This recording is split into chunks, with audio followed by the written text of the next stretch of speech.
This is the ground where the future was born. This here is Anvil and this is our home. Each song that we sing and each story we tell, each hero we name and each life that we sell, each breath and each beat of your heart is a beat of the drum. Give me drink in my cup and friends who will share it, song on my lips and ears that'll hear it, fire in my eyes to light all the good people I see. I tell you, my friends, there's nowhere that I'd rather be. Before 10 in the morning, we're barely alive. We're like ghosts, we're like spirits, and then coffee arrives. Then heroes awaken and stand by your side. Now gather your courage and sing out your pride. For the storm will not break us, although it may try. The sun may be down and may bake the world dry, but we stand by our neighbours and raise them up tall. Gather your voices and scream out the call. For you are my empire and you are my hall. For you I would fight and for you I would fall. For you are the beat of my heart and the heart of my song. Give me drink in my cup and friends who will share it, song on my lips and ears that'll hear it, fire in my eyes to light all the good people I see. I tell you, my friends, there's nowhere that I'd rather be. So fill up your tankards and fill up your lungs. Leave no words unspoken and no song unsung. Make noise for your heroes, your kith and your kin. Sing out their names and the pride that they bring. Together we stand and divided we fall. And the future we write will be shaped by us all. For we are the singers and we are the song of a story that's greater than more. Sing along. Give me drink in my cup and friends who will share it, song on my lips and ears that'll hear it, fire in my eyes to light all the good people I see. I tell you, my friends, there's nowhere that I'd rather be. Give me drink in my cup and friends.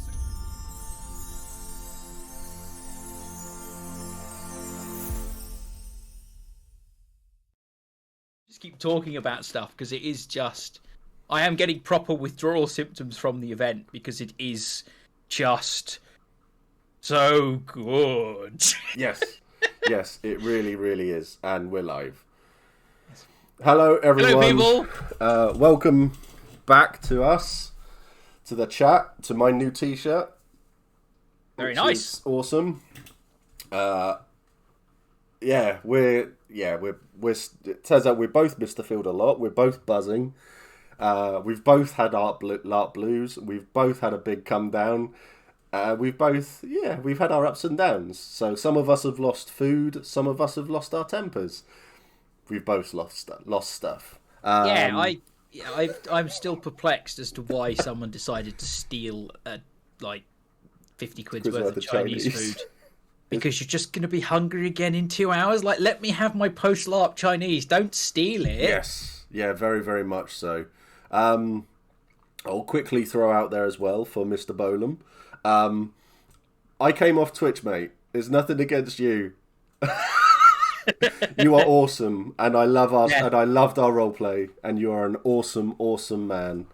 I think he's in chat. Here. Yeah, he is. I've seen here? him in chat. Cool. Yeah, I've seen him in chat. So, but yeah, you are an absolute leg end. I swear I recognise this Digby chat from somewhere. Yeah, Is he talking about me or you? I can't remember. I don't know who's who. I can't remember either. No.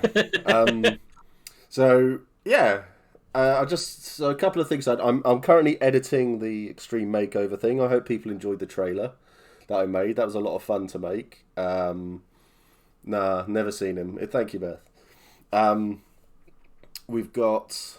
I'm working on the followers at the moment. So to be honest, chatting about LARP, I never thought I'd get to 750 followers, let alone when I hit 300. You're doing well. So you're doing well. I've got over 60 subscribers. Good. That's awesome. It's amazing. That's really, really good. Yeah. Tellywoon, welcome. There are channels like 8 times the size of yours that will struggle to reach that. So the fact that you've got 60 where you are at the moment is fucking brilliant. Yeah, the highest that we've ever reached was we hit 80 something at some point, and everyone was like gifting, and it was insane. Mr. The Biffer, good stuff. Good to meet you. Yeah, the other thing that we're doing. So someone reached out to me who works for the NHS. The NHS are obviously getting screwed over by the government at the moment. Their pay is all wank and everything. Mini-Me, welcome to the channel as well. 1752. Not that I'm counting. So welcome everybody. Yeah, so they basically just said they are struggling to afford a lot of stuff. Hence, this thing up in the top here. Get NHS and healthcare workers to Empire. So yes, do it. PD put out a wonderful thing of they were giving away tickets to people who work for the NHS to help them out. So I figured, after chatting to one of them, he spoke. He was very honest about his situation, and I appreciate that. And I've always wanted to help people out as best I can. Hello, Hayden. I'm assuming you are original Hayden. Original Hayden. Yep, that is him. So basically, 750. That's 10 tickets. So hopefully, I mean, I can have a chat with PD. I want to help the person who messaged me. I have an open ticket I can donate to someone because my plan is I have 2 open tickets now because I'm booked for E3, but I can give up one of those if that's helpful. It will be. So someone can have one of my open tickets, and then I just need, I've got 2 left then, so I've got my 3 and 4. My booking for I've got my E3, I've got my E4. If I need to bring other half, I can just buy another one. It's not a problem. Yes. Yeah. There's so we can do so we've got that basically. And I want to do what we can to help NHS workers, healthcare workers, because everyone's suffering. And it'll be a nice positive thing to do to keep on going for everybody who's in the field and get as many people going as we can. So I think it'll be a wonderful thing to do. So yeah, your open ticket, I'll donate a ticket as well. So that's 2 already from it. So that's incredible. So we're already there. So yeah, do the thing and let's get as many people going as we can. It all comes from I said scrubs. I'm not in fucking hat films. All from the subs, and Patreon and all of that. It all helps. So loads of chat going on. I hope everyone is good. I hope everyone's missing LARP as much as us. So it doesn't take my joke about running his own LARP event too seriously. I have plans. You have plans? I have plans. Oh. That's awesome. I know. I specifically put in the box, not Digby. So why is my name there? It wasn't Digby. It wasn't me. Not at all. Well, it's there. It's someone else called Digby. Yes, him. That man there. Dilbert. So, so if anyone needs a holiday, it's NHS workers. Trust me, I know I've done it. Such a lovely thing to do. Thank you, Ryan. So, Choco Moco Latte was Ryan, who was sat with us. So his tent was next to you. It was sort of opposite yours. The lovely Leo. Leo, yes. Leo, autumn mage, who was... He was really kind of self-conscious about his kit when he emerged on the Friday. And I took one look at him and went, that's Super Steiner, that's fucking amazing. Like, I feel really awful about... Mine looks awful in comparison to that. You've just blown it out the fucking water. I didn't want to put my kit on when I saw a load of people. I was just like, I'm not fucking playing anymore. Your kit's better than mine. Big D, we'll be offering Dilbert control. We will be offering Dilbert control of your server then. No. Yeah. I pay for my server, but I didn't...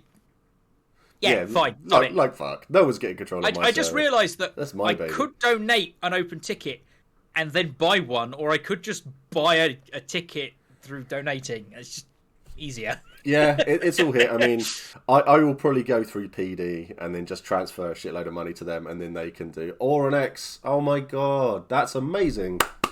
Another 75 quid. Hey, well done. So that's Excellent. two. So that's three, because we'll add my one onto there as well.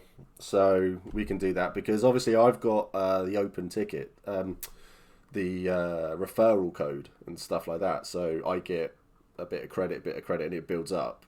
So I'm a little bit short of another one. So, but I can top some cash, throw some cash into it, and then another ticket. So that's 3 tickets then for NHS. I'm working gradually on various people to get them to come. So I'm hoping that once we get that momentum up of getting people to come. Yes. Excuse me, that was dreadful of me. I've done so much worse. Don't worry. It snuck up on me as I was talking, which is why I feel awful, because normally I would turn away. One fifth of the way there. Yeah. Yeah, get some people together and get a. I've already done this with Flying Lead. I mentioned how much fun I had at Flying Lead, and now there are 4 of my mods coming to the next Flying Lead event with me as cavalrymen. Nice. So we're going to have a little cavalry detachment in Juno Valley. That'd because be really cool, yeah. That's my really character went through Juno Valley just passing through and away to a new posting and got shot to shit. So yes, I think we need a cavalry presence in Juno Valley. I want to do Flying Lead, but as like the homeless guy that you see in Red Dead, the ex-military guy who's just sat there going, "Can I have, give me $1? Can you spare 10 cents?" Something like that. So yeah, that was the sort of character that I was going for. That I've been looking at for it. It's definitely doable. I mean, the great thing about that system and the way that it works is that it is open to pretty much whatever you want to do as a character concept. You just need to embrace it as fully as you can, really. It's great. It is really, really good. And I've been to 3 LARP events now since joining the hobby. 2 of them were Flying Lead and 1 of them was Empire, and both of those systems have very much grabbed me, and now I can't get out again. I'm in for good now. Yeah, so, you really are. And I'm looking at doing an Empire player event at the end of the year. Are you? A big feast, yes. So it'll be Nice. a mixture of Hearst Hall and 2 Feet, and it will be an invite only to start off with, to get people that we want there, and then welcome Dan from the internet. It's another good name. I tell you what, doing this, we get some amazing names come through and pop up on our screens just to say, Dan from the internet is up there as one of my favourites so far, I have to admit. I think my all-time favourite so far, though, apart from Choco Moco Latte, because that's just a great name, is Spunky Bumlove. Yes, he does armor and stuff occasionally. I've been to him through that. Yeah. It's one hell of it's a strong name, to be sure, a very strong name. Yeah, I love. Yeah, Spunky Bumlove's great. Biscuit. Oh, good to see you, bud. That's so cool. Come along, Biscuit. Come and join the LARP. I tell you what, family. So at Airsoft, I said to Biscuit, if he ever comes along to Empire, James, I love you. That is another 75 quid. Hey, well done, James. Thank you. Thank you so much, everyone who's doing this. So we are doing what the government cannot. We are doing stuff for the NHS. So I've said to Biscuit, if he ever comes to Empire, I will give him a ticket and I will sort his kit out. Yeah. As well. So the world needs more Wintermark Steiners. We more. Do. If we really do. The other nations at least 4-1. We're not doing it right. Really the Empire is Wintermark and various hangers-on. The good thing as well is that what Biscuit will love about Empire is that where we are, and it gets to 2 o'clock in the morning, and everyone's out drinking and stuff like that. The sky's clear, and you can hear everyone else arguing about which star's which and stuff like that. So we get Biscuit there. See, I'm pleased that I remembered to put my phone on silent so I don't have to answer the phone call to Kit. You should be watching this, bastard. So, Biscuit, if you fancy it, do the thing. Do more than the government has ever done for us. You joke about more Wintermarkers called Wulfric, Reese, but Hayden's character is literally called Wulfric Wulfrickson. Which we met up like a week before we were going to go to the event at a local cafe to me. We were just shooting the shit about what character concepts, and we've hashed out Rabbit's Chemical Master of Delayed Death, which is such a fucking great name character for his apothecary. Yeah. And we genuinely, he genuinely said to me, my character's going to be called Wulfric Wulfricson. And I kind of was like, oh, yeah, fine, that's just a joke. And then he turned up in the field like, hello, I'm Wulfric Wulfricson. So I was like, you didn't. Oh, God, you did. Yep. Yeah, it's great. Biscuit, chuck us a message or something like that on Discord. We're in Munter company, so yeah, we can sit down and have a chat about it all. I mean, me, you, Digby can sit down. We can go through it all and help you out with everything you need. But yeah, he's the only Wulfric I know as well, and I've been playing for like 9 years, right since the beginning. Is it sort of a meme that's not based in fact? Then, to a certain extent, there used to be a lot of Wulfrics. Then they all went to Brass Coast, and they're all called something frightful now. So, but yeah, James is right there. That's the only winter marker I've ever heard of actually called Wulfric. Could be worse, Digby. It could be Wolfgang from the Wolfgang's Wolves Gang. I'm guessing that's an armour thing. But that is such a great character name for a throwaway D&D character that I will definitely not build on the basis of just that prompt. Yeah. Not at all. I have to admit, we will get to Empire in a second. I just want to bring up one thing. So I am a massive Aliens fan. I've got all the films. Alien is my feel-good film. If I'm in a crap place, I go and sit down and watch that because I love the making of and the books and stuff like that, and you know how much love, care, and effort go into that film. Yeah. And knowing all the stuff behind it all, you see all of these little bits where it's like that scene took like 3 hours to film, and it only worked because there were two men who believed in this project so much they were stood there holding this part of the scenery together, and they were stood there for hours to get it filmed. And it's like, how could you not love this film? But yeah, so that's why I'm there too. So I'm a student too. Out of my job, my uni job is for the NHS. I too cannot afford this hobby, but alas, I'm in love. Who needs to eat? Nat, message me on the Discord, please. Okay. Go on a diet for 3 months. Get a really, really buffed resource, and then gorge yourself with in-character coin. But that's what you need to do. Yeah, but yeah, I mean, purely for NHS, I want to help as many people as I can. But so I went out and bought the Aliens. I had the Aliens tabletop roleplay game, which is an amazing game. It is so good. It's rules light in a way. So if you get attacked by an alien, that does this much damage, that does that much damage. It's literally, here's a D6. This is what happens to you. You roll it, look at the chart, and it could be like 1 to 4 is you're dead. 5 is you're almost dead, but you're now in a completely different part of the building and the alien died somehow. And 6 is you've got a really bad injury. But it's just the alien has to get close enough to do it. It's a great rule system. I suppose it's if it gets into hand to hand with you, you die. Because that's the point of it. I had one alien get in hand to hand combat with a tank, and that was interesting. Because I was just like, "There's no rules for this." I think the tank.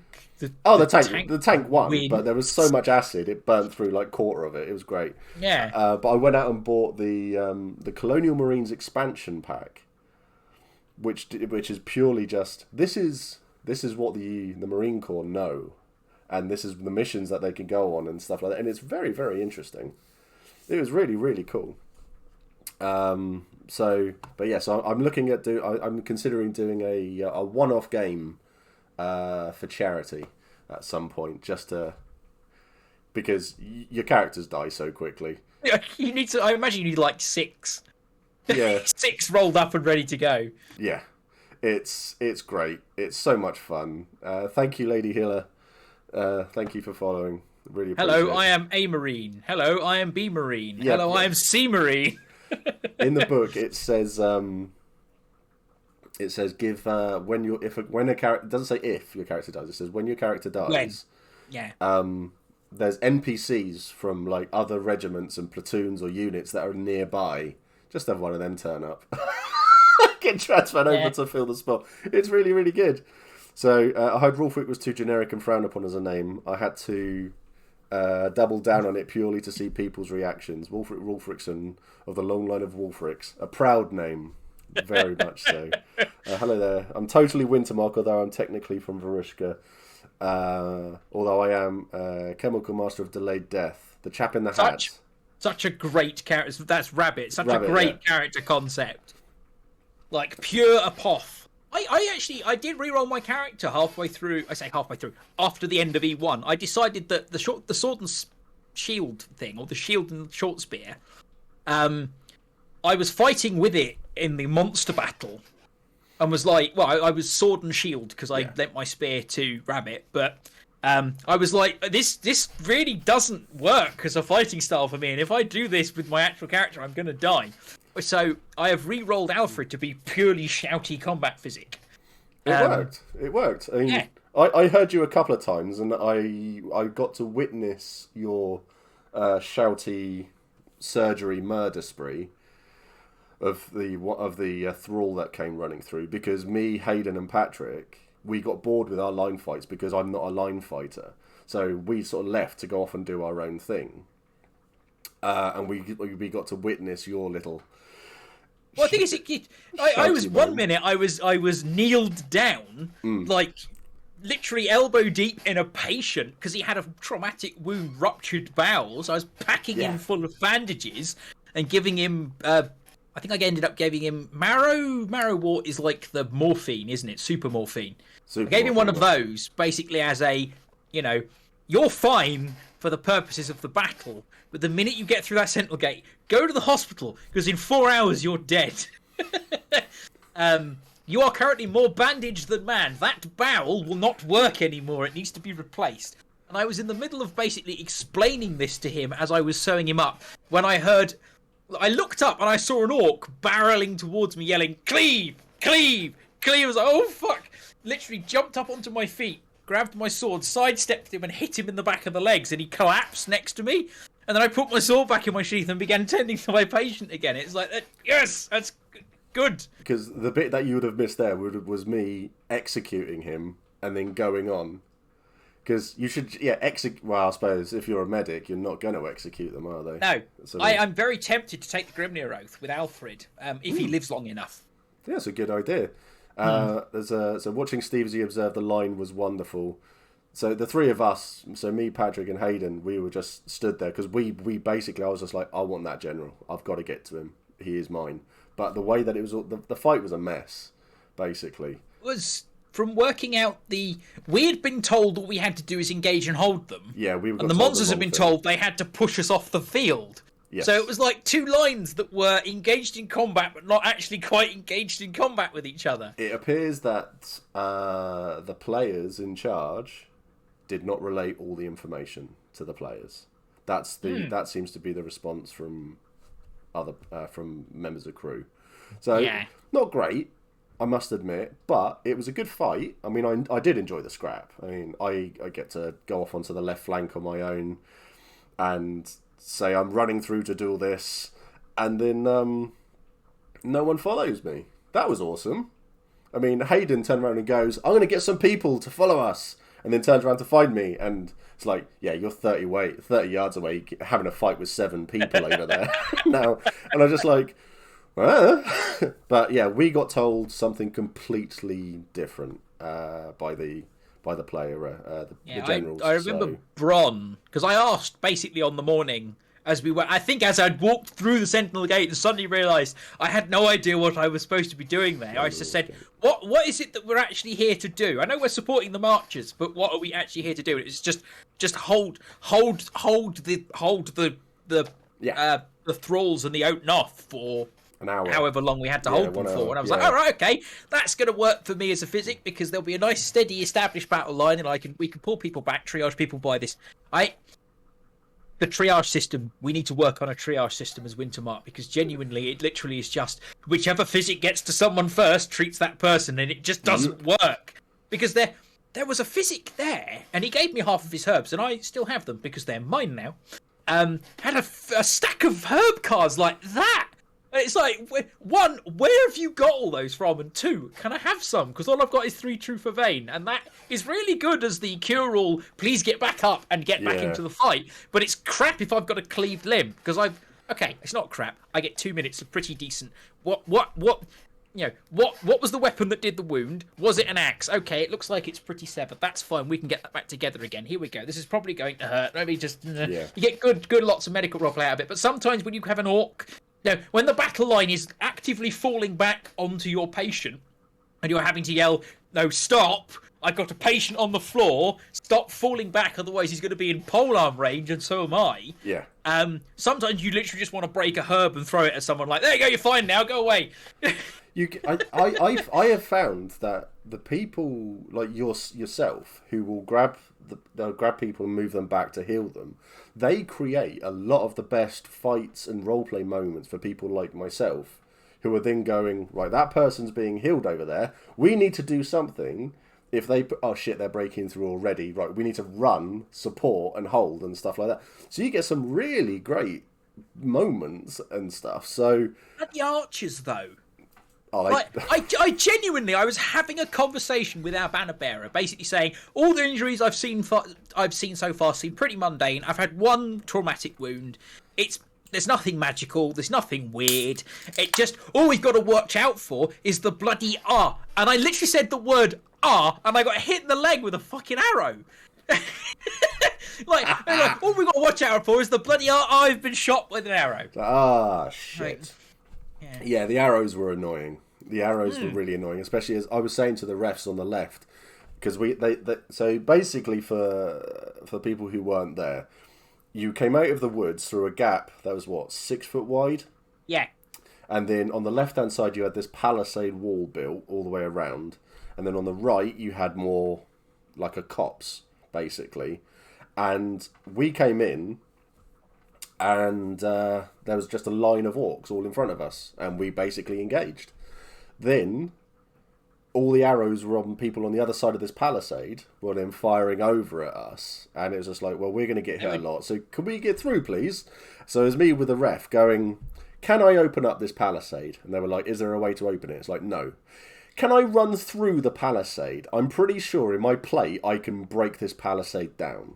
And they were just like, you can, but we will probably ask you to leave the field. It was like, right, okay, at least I know where we stand. So we weren't allowed, basically, it was just like, no, this is here, don't touch it. And I was like, oh, that's a shame. Hi, Nexus, thanks for subbing. So it was great, but when we finally got to push around onto the left, I was just like, it was the good and the bad of having so many new fighters there. People who didn't know what they could and couldn't do, because they were told by a general, hold the line.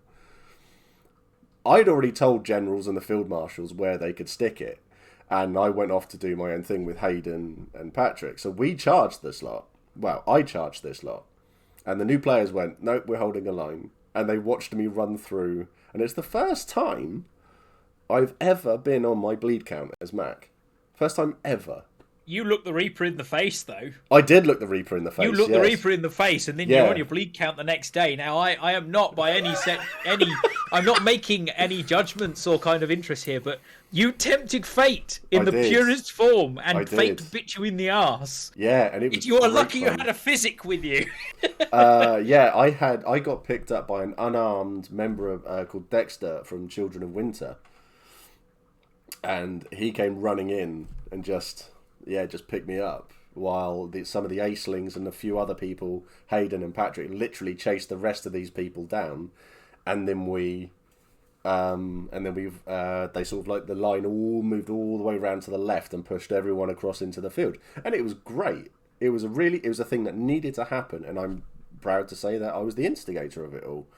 So, but I think the highlights of my battle were definitely Pat and Hayden. They were so much fun to fight with and do stuff with, because they encouraged my insanity, and it was awesome. It was awesome fun.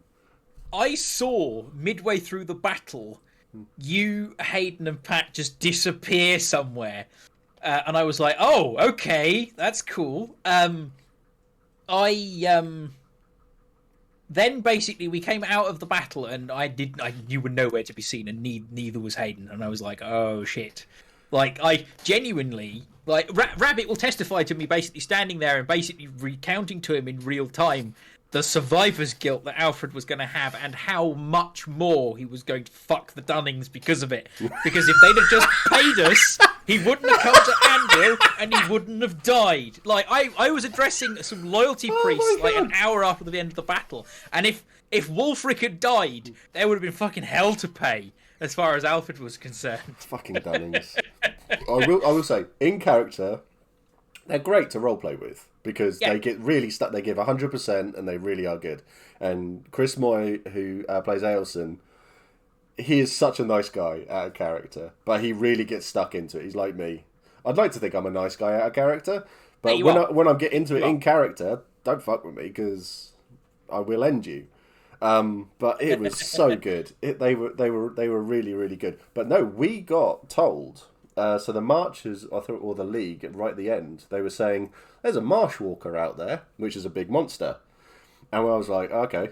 And they went, yeah, so no one's going through yet. And I was just like, oh, I used to be a scout, so I'll go and check out, find it, and then just get everyone to keep quiet, and I'll basically get everyone just go on their own way. So me, Pat, and Hayden, we went through to fight that thing. I witnessed someone nearly get decapitated by an Imperial Orc.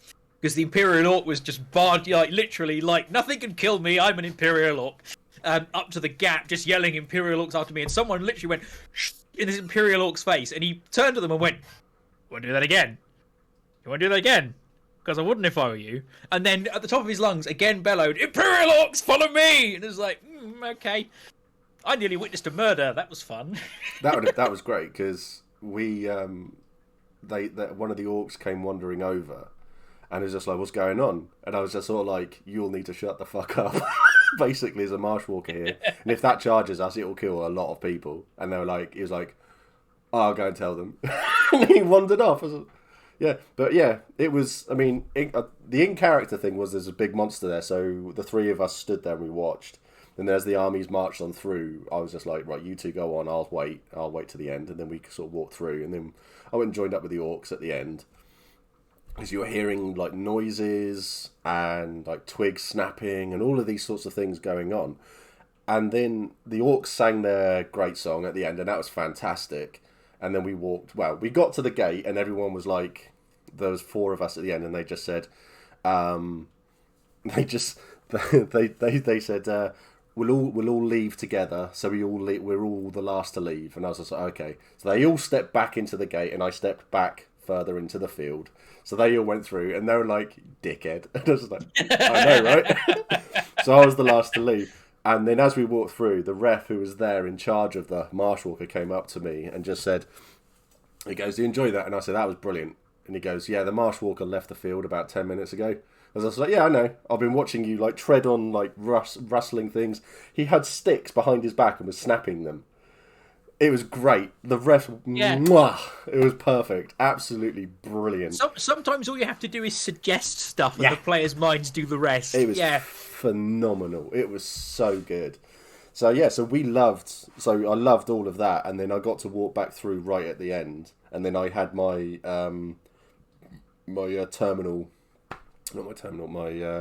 my bad wound and stuff. So I had to have a bit of surgery, and nearly killed like my doctor and the people holding me back and all of that sort of stuff. I was literally, my hand was inches away from the knife that they were doing the surgery with, and if I got hold of that, I would have been shanking all of the nurses. And the person holding my hammer was literally just in arm's reach, so I would have had that, and I would have been killing doctors. Yeah, so it was good. But the girl next to me, fuck me, she was strong. I'm not weak. And my arm was not moving. I think she was sliding in the floor, but my arm was not moving. She was really fucking strong. And she was like tiny as well in height, but she was strong. So it was great to watch. But all of I love, you need to get yourself a traumatic wound, because that role play in the hospital is so much fun. So like there's a guy called Pip who used to be in our group in the Navarre. He got a pod shot from an arrow. Ooh. And they used to have traumatic wounds for pod. It just literally would say pod shot on it. And he went in to have one of his balls removed, and he was there screaming like that. And me and Kit, we would watch as we were there next to him, also having surgery done on our traumatic wounds. He was there screaming, and so both of us literally slapped him on the face from different sides. And he got the nickname No Nut afterwards as well. Nice. As well. So it was all of that sort of stuff. It all really builds up. So Digby, if you get one of the next event, maybe I can fix it. Oh, Digby's not going to be there until E3 now. No, I am at E3 because I am at a wedding when E2 is happening, which means that I really, really have to, one, remember, and two, write to the Fire and Forget curse person that we have, because neither me or Wolfric is going to be at E2.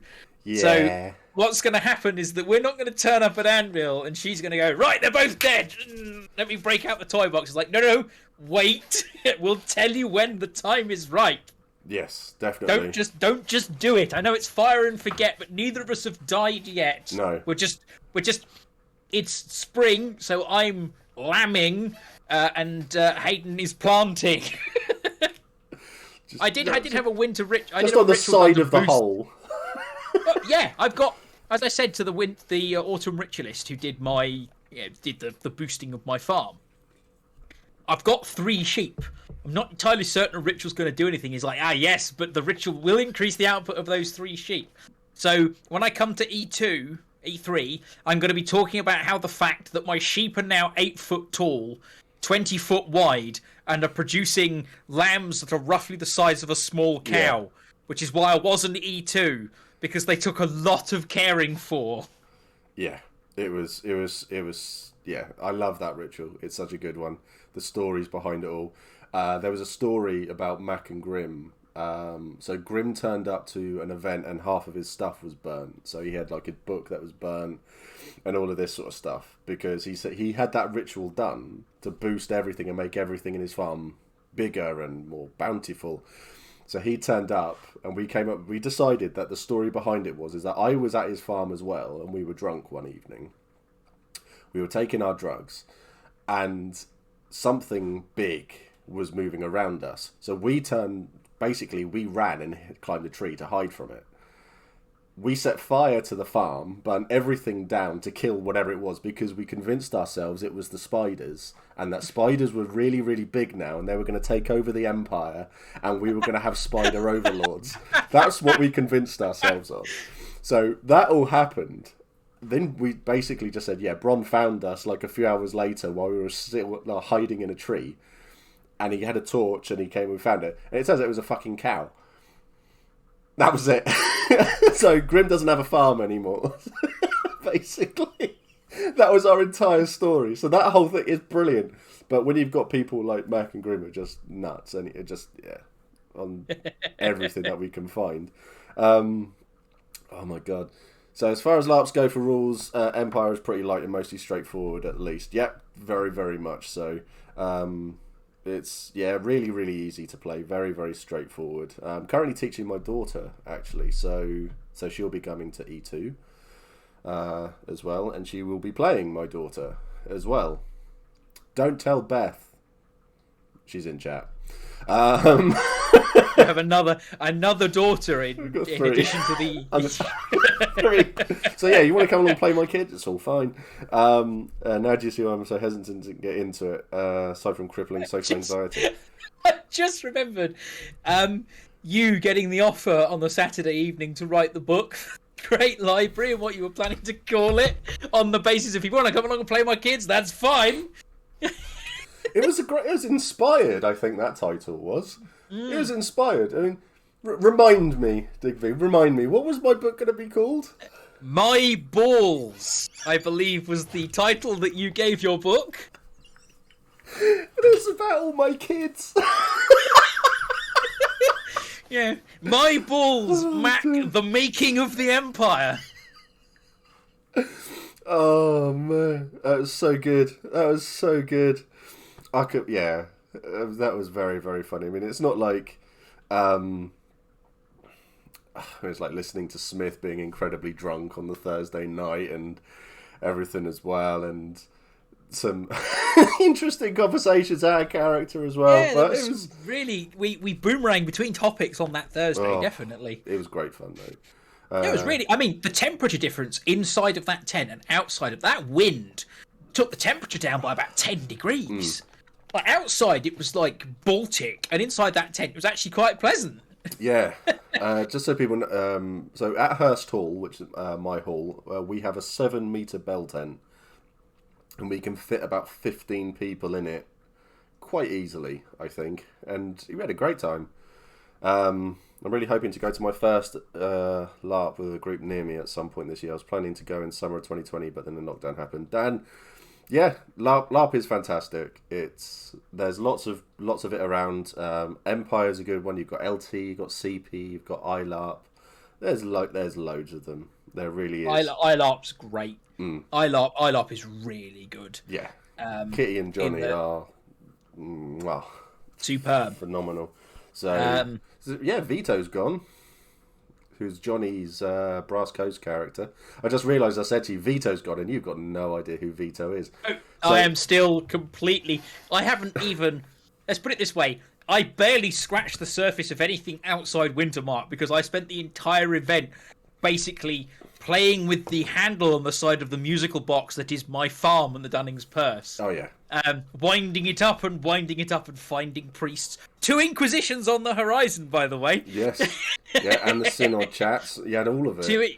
Yeah, apparently our case was discussed in the Synod, which, if I'd have known, I would have gone and watched, because I wanted to see that. But yeah, it would have been... It was so good. It was so good. But yeah, you got...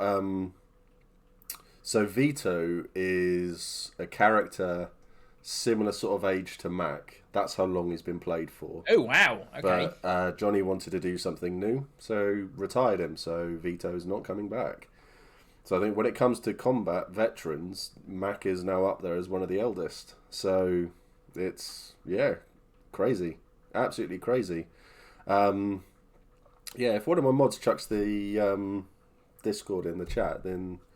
If you want to get into LARP or Empire or something like that, then the Discord's there. Yeah, and then to plug you specifically and your Discord, I am only in LARP because someone put me in touch with Steve, and I joined Steve's Discord and I had many conversations.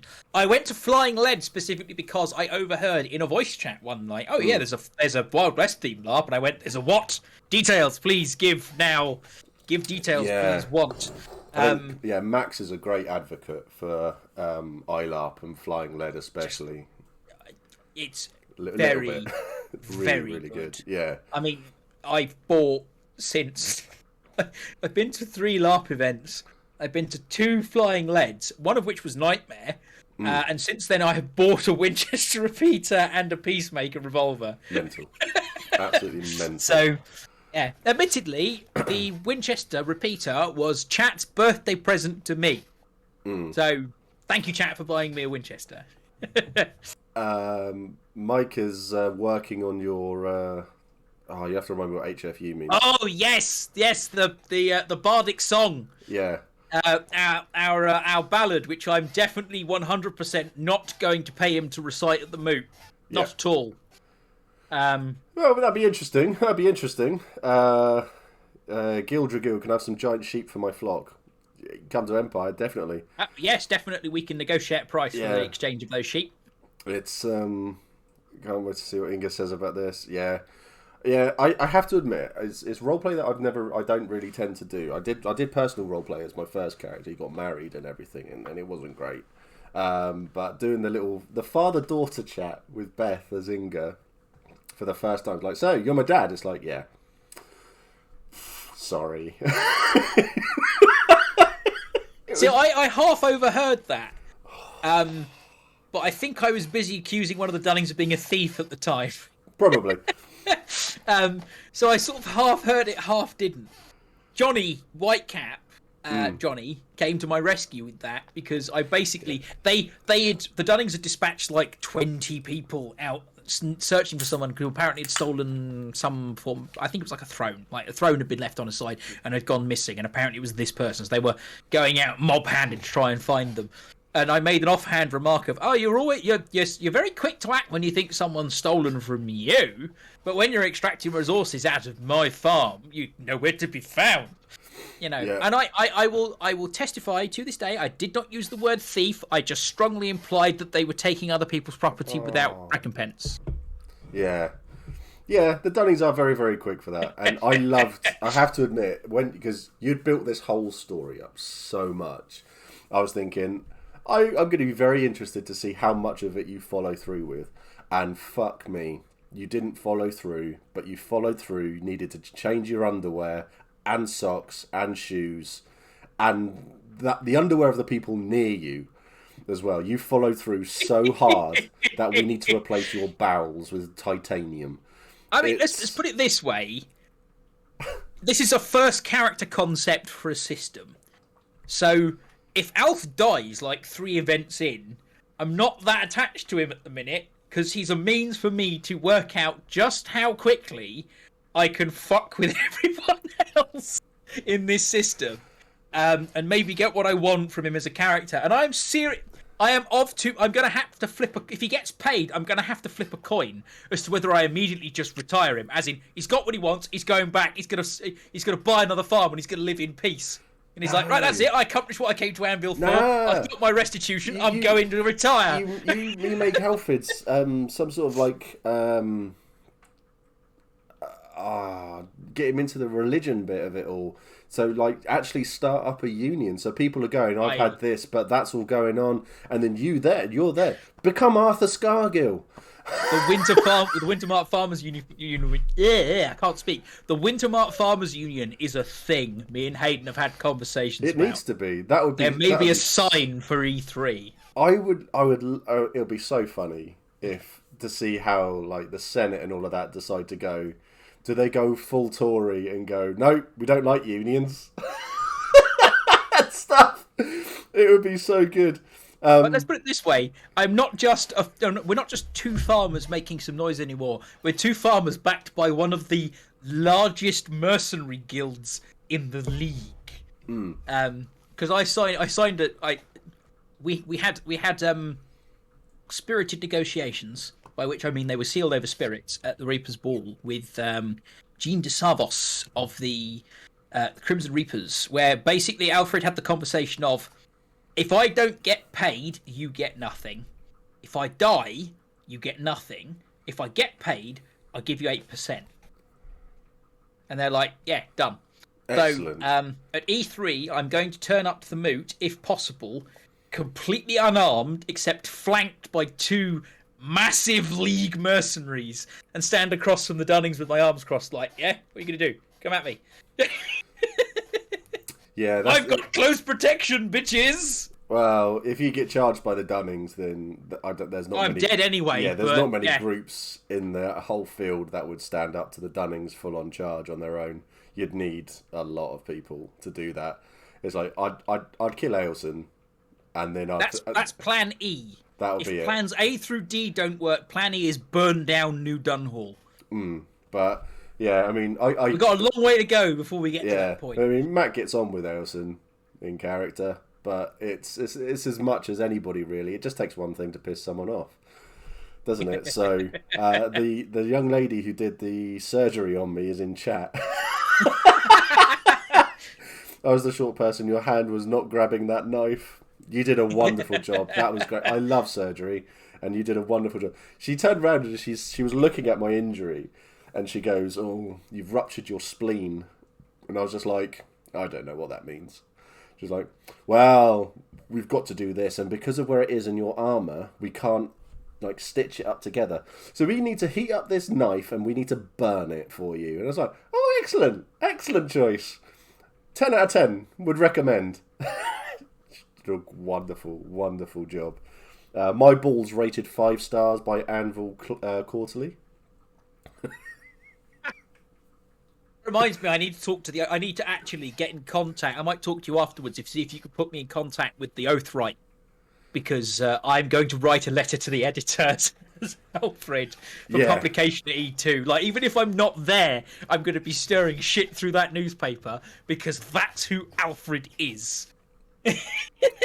it would be, it would be great to see more of it. I think if the whole Empire found out what had gone on, I think people would look at Bor's resources with a little bit more skepticism. Well, the boss seat is actually up for election at E3. So I'm going to turn up and be like, "It's my land. I'll have that boss seat. Thank you very much." Here's my. I've got time between now and E3 to go. I've emailed PD and they won't give me a style model, unfortunately, for the land the land grant sheet. It's like, it's not something we would do. It's like, okay, it's fine. I'll explore other avenues. Yeah. I'm going to get an official looking deed drawn up with a seal, and I'm going to turn up to E3 with some of my kit slightly tattered and be like, I went down the hole, I got the land deed, it's mine. And I'm going to basically plop it on the floor at the Borst auction and be like, I want that Borst seat, it's mine by right, and his by right, and point at Wulfric. I don't think I'm going to get anywhere with that, and I think I'm probably going to be asked to leave by the militia. But it will be will be good. It will be good to basically go, this is my land. My quarrel is with whoever buys this Borst seat. Know that whoever buys this Borst seat, you are taking on 2 angry farmers who want 100 thrones off you. 100 now. What? It's 50 each. That's what our land's worth. It's 50 each. It's 10 years of production of the land. The cost that I've had to walk here twice now. I've had to have 2 pints of beer. I've had to have 10 more stays at taverns. The ox has died again. I bought another one. It died en route to E1. I bought another one. It died en route to E3. I got this is getting expensive. I got to keep buying oxes that keep dying. I love this, man. I really do. I've just decided to go down this shouty farmer route, which. You know me. I'm not a particularly loud man. No. I like the fact that when I remember when we've been chatting about your character concepts and stuff like that, and then you came up with the whole thing, and then you had Chris there saying, encouraging you essentially, and then I was just thinking, this is going to be fun. I'd like to see the whole the quiet union rep going, you need to do this. This is where it is. This is what it is. This is what you have to do. And you've gone, yeah, fuck that. Throw that out the window. I'm going to be this loud-ass, shoutiest person in the field, and we're going to get shit done. And that is what... And you haven't created ripples. You haven't even created waves. You've created a fucking tsunami at the moment for people in that field. And there was people... There was plot there waiting to be discovered. I was just trawling through the... Because basically PD went, yeah, we'll just plop a hole down. And it's like, have you thought about the fact that there's going to be no land in the Empire that's not being used by someone?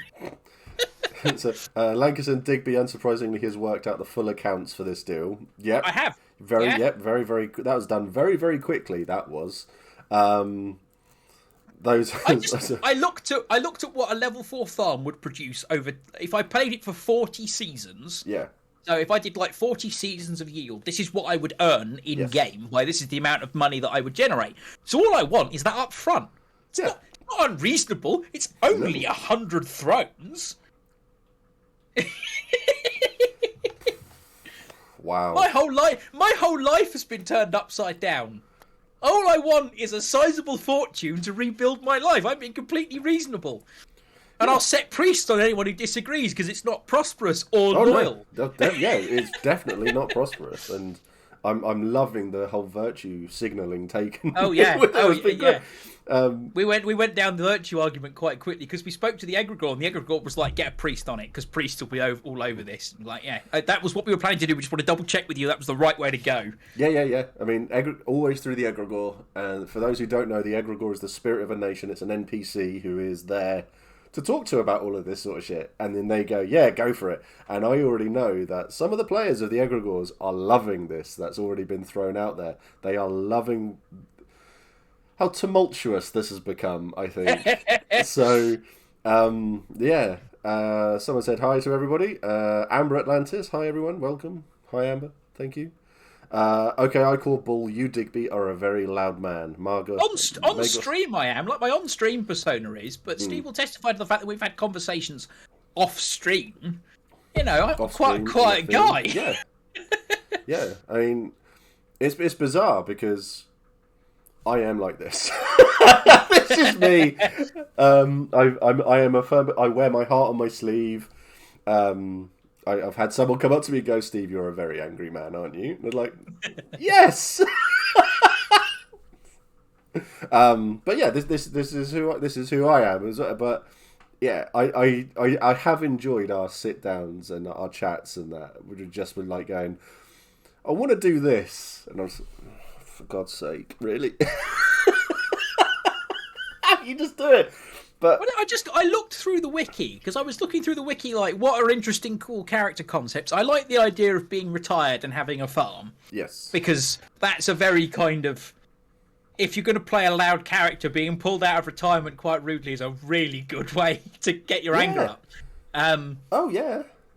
And I was looking through and was like, okay, fine. What could have happened? Like a drought, a war, famine. I initially toyed with the idea of putting it in a territory that had been lost or given up to orcs to give me a reason to not like orcs in game. But I've met orcs in game since, and I think that would have been a really bad idea. And then I was like, the Handmark sinkhole. Ooh, that sounds cool. Let's read about that. Giant sinkhole opened up, swallowed territory from 4. This is why I think people keep confusing us for marchers being so concerned about our land, because they're on the border right between Handmark and Winter, right between we're on the Handmark bit of the border, and it's right next to the marches. So there's a little bit of like marcher, my land is me, in my winter marker, because. But you're also Steiner, and you're proud. I'm proud of my land.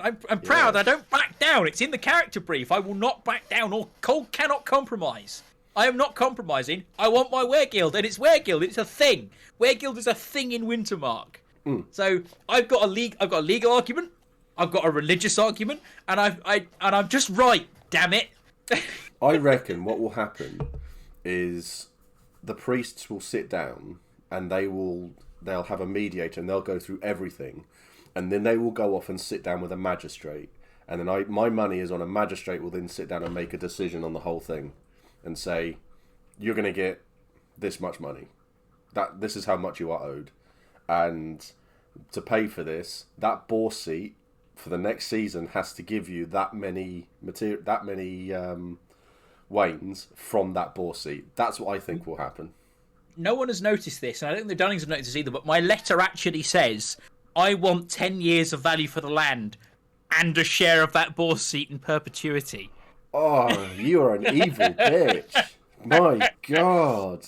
And I have them over a barrel because I can testify or rather Alf can testify with witnesses that they said to me, yeah, you may own the land, but we don't give a shit. And it's like, well, you've admitted I own the land. That's a good start. You've also admitted that you don't give a shit, which is not very prosperous or loyal. Nope. And you're also denying me my means of making prosperity. And I committed to this, as in E3, I'm giving back half of my starting money to PD. My farm is in a hole, I can only make so much from it. This money that I have is through physicking, but it's never going to be as much as I would make on my farm. Like, I took the full amount at the start of my first event simply because it demonstrates the fact that I'm a Steiner with no jewelry and plain tunic and everything, because I have sold all my fine things to walk here.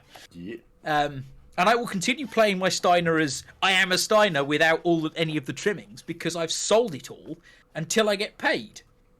And then when I get paid, I will be the most Steiner who ever Steinered. It's going to be amazing. That's good. I like that. I like the fact that you had a concept, it's built up, and it's changed massively in game as well. It has. Yeah. It has changed. Because that's something I've always said to people when people come up with their character concepts. I want to do this, I want to be that sort of fighty person. So, okay, that's great. Be prepared for 90% of that to change when you've actually played the game, though. Because it does. And it's like Mr. Varushkin, Rabbit. He's joining Wintermark now, isn't he? He's going to be a Wintermarker, He's joining Wintermark from Varushka, so it's like, yeah, perfect. So I think he has that to do with the fact that the reason that he's with Wulfric and Alf is because we literally scraped him off the pavement on our way to Anvil. Yeah, I mean, it makes it. I mean, everything that has happened around us made perfect sense, I mean, it's like with Bound Broth as well. So this was a hall of new players who, well, one had been a couple of times and the others had never been. Their hall name is literally Mead Hall in Old English, and it's great. Nice. Yeah, I have to say I am the mastermind behind that name, because they want to brew alcohol and they did sell it. So, but it was everything that they did in game changed. I don't know if you got to witness, Matt and Dan's roleplay at all. I had a little bit of. I was sort of adjacent to them for the entire event, but never really. The one big character piece I got was, I think it was Dan came up to me and literally grabbed me and spun me around and went, "The Dunnings are under the impression you're going to call them out at this moot. Don't do it." And I was like, no, I'm not that stupid. No. It's a very unwise course of, that's a very unwise course. I'm not about to walk into the center of the moot in the largest gathering of winter markers that happens anywhere and go, "These guys are bastards," because I'm gonna die. Yes, they will just job you in the middle of the moot. They won't care. Yeah, that's the impression that I got. So yeah, very, very much so. No, it was. They had decided as a hall that they were going to be, so like one of them was the Thane, and that was it. They'll decide the rest in character. And they're like, well, neither of them really want to be steward, so they did rock paper scissors for steward. Dan won, and then the relationship between the both of them grew so much in character that they essentially became like a father and son who would like gone into business together. They hated each other in character to an extent. And then so Matt decided he was now jealous of Dan getting steward and he wants to be steward. So they poke each other constantly. It was so funny to watch. It was like, it was me sat in the middle going, right, I've got my drugs. I'm going off, I'm fighting people. I've got issue with 3 heralds who are now hunting me down. 3 Eternals rather who are hunting me down. This is all great stuff. And then I get you coming in to sit down and go, "Oh, the Dunnings have fucked my farm. I'm going to get this, this, and this. They're being done for this. It's been discussed in the synod and all of that." And then I get Matt comes in there and go, "He's a bit of a shit steward, isn't he?" Over there pointing at Dan. It's like, fucking hell. It was like everything has gone 0 to 100 in about 3 hours. If that, I think it took 20 minutes. It was great. It was great.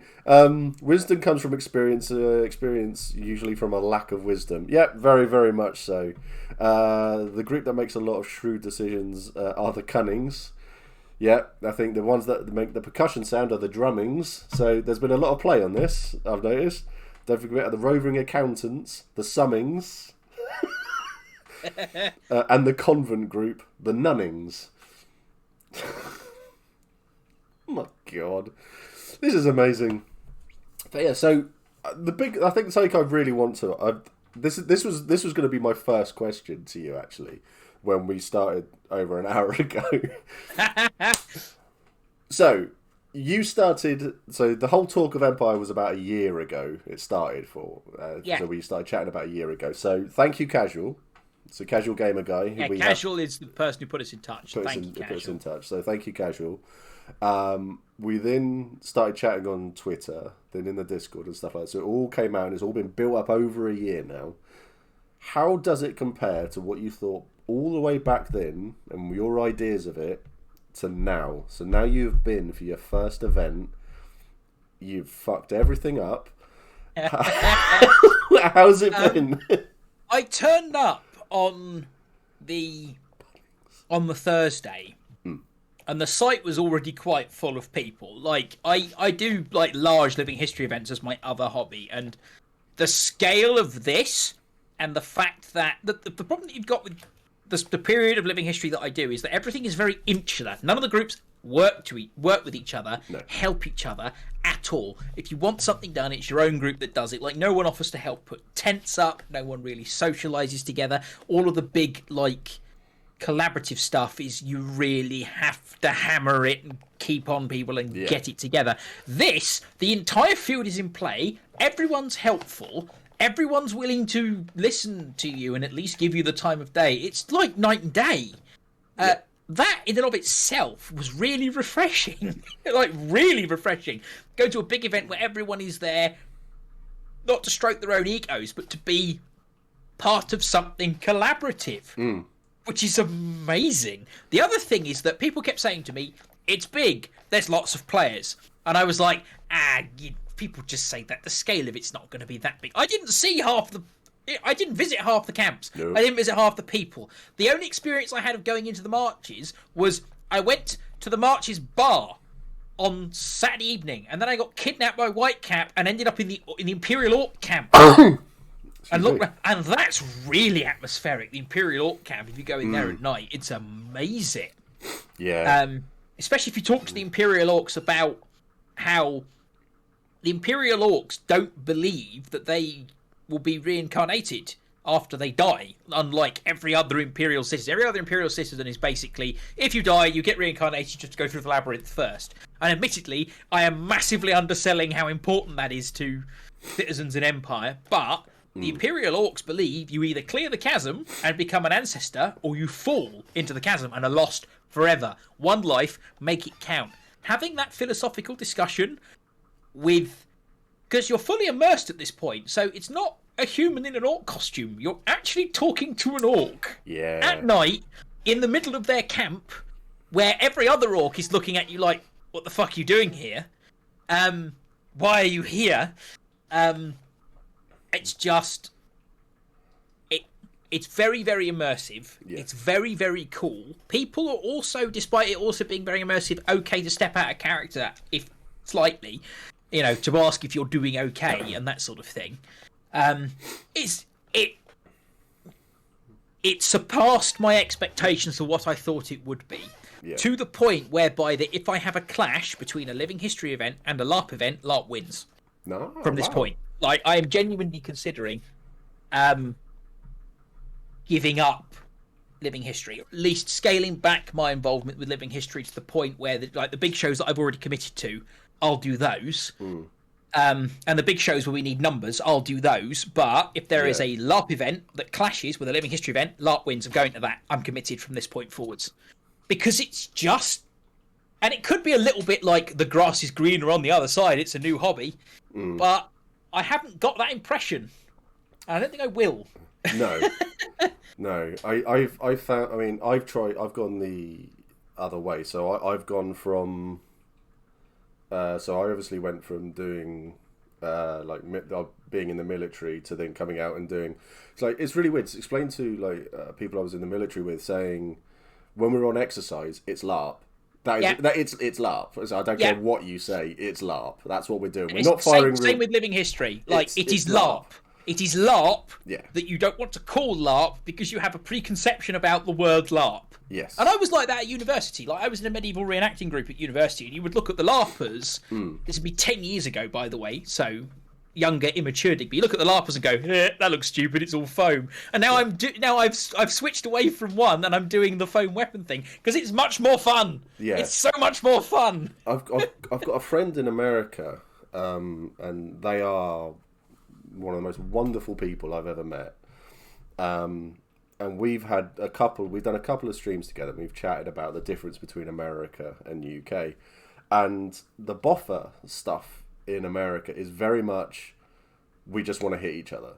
And then if it's not boffer, then it's more of a roleplay centric LARP as well. So the blockbuster LARPs, as they call them, and stuff. So the whole system is bizarre. But I got involved in LARP 20 odd years ago, about 20 years ago or something, maybe a bit less. And then I've obviously went and did Airsoft with you for the first time, and so Smith at the Airsoft Festival. It's this is fine. This is a good laugh, but I don't think I could take it too seriously. It'd be something I turn up. I mean, how can I take it seriously when I sort of turn to the left and it's like, this is great, but have you seen what Digby's wearing? I think I was simultaneously that weekend an 1879 Zulu War era redcoat. Yep. A Western sheriff. Yep. And a Second World War British infantryman. Yep. Yep. It was just like, how can I take If you're going to Airsoft, don't be one of the 900 cookie cutter special forces people. Be the other guy.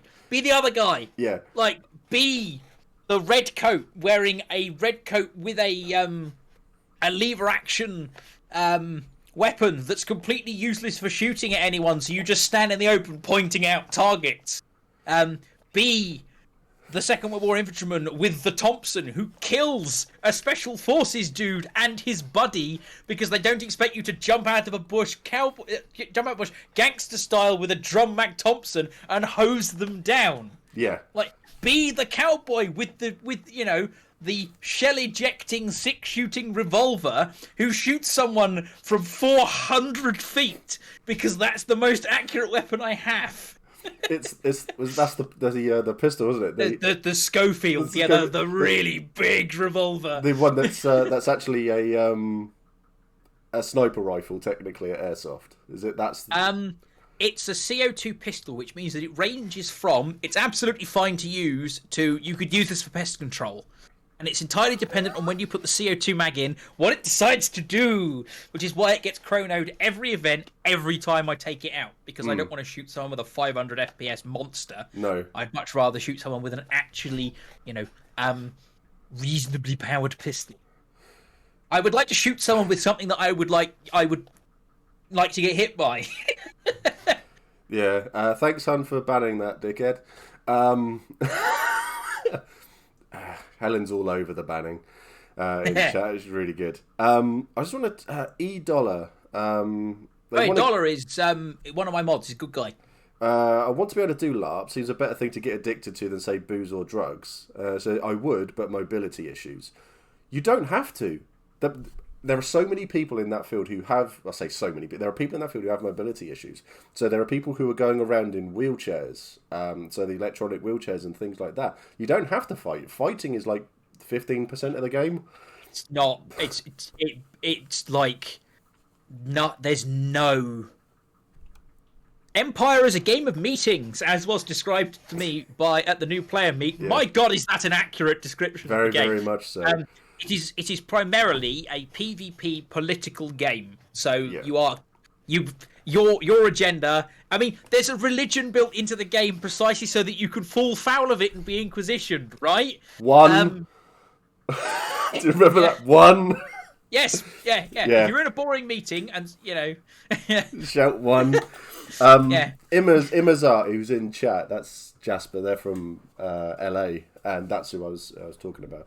They do some incredible LARP related content on YouTube as well. The one that got my attention, and it actually was, they go around all like the thrift stores, and they make all this wonderful kit. You should see. I'll have to send you a link. Send me a video because Jesus, it's great. Fuck off, James. He's gone 2. But it's amazing. But the stuff that they do is incredible. I mean, they put my kit to shame. They really do. But so many people do put my kit to shame. But I don't care. I'm there to get involved in everything else. But I can't remember the point of everything that we've been chatting about here. We've gone on so many bloody tangents now. It's unreal. You don't have to fight, I think, is where we were. That was where we were, yes. And some of the best conversations I had that weekend were with entirely non-combatant characters, including a winter mage who was scarily excited about cursing someone. We had the conversation. I was basically loudly declaring to the prosperity priest in the same hall, how much I'd been wronged and Wolf had been wronged, and isn't it a disgrace? So you should help us. And the word Dunnings slipped my lips, and literally it was like there was a dust cloud in the corner where she was sat, and she was next to me like, Dunnings, curses, yes, go. It was like, okay, we'll have a conversation, definitely. This is the sun option. We're going to exhaust all the other options first. I was then, in the next 10 minutes, called a maggot for asserting my rights. So I was like, right, okay, let's talk about this curse, shall we? Yeah. How much? It's like, how do you get the term maggot so wrong as well? It's an insult, but they've got the insult. The insult's wrong, basically. Oh, yes, but they still used it. So as far as Alf is concerned, his honour is at stake now. So very, very much so, definitely. They can get a lot more fighting in some of the smaller names. Yep, that's definite. Even folks want to dig with zookeepers here. I trust he's behaving. Ancient Mariner 42. Yeah. We haven't stopped yet. We are as excited now, I think, as we were chatting about it for like a year and a bit ago. Yeah. It's amazing that this subsoiled crown cursing the Dunnings, you say. Helen said, I'm sure half the field is fantasizing about cursing the Dunnings. It's but yeah, E-Dollar, if you want to get involved in anything like that, just feel free, ping me a message. I will do everything I can. And Bowlam Fish and Salt go as well, which are guys you all know, including me. So we'll sort you out with kit and everything. Don't worry. We can get you. I mean, we can get you out fully in the field. Steve's done it. Yeah. Fucking hell, I hate editing so much. I've got to edit that whole video and get it together. But basically, me and Matt Kaz from the Orcs Planet, we had £200 each. We both took a new player who had nothing, and we kitted them out completely. And we did a really good job. I think they got so much kit out of all of that. It was great.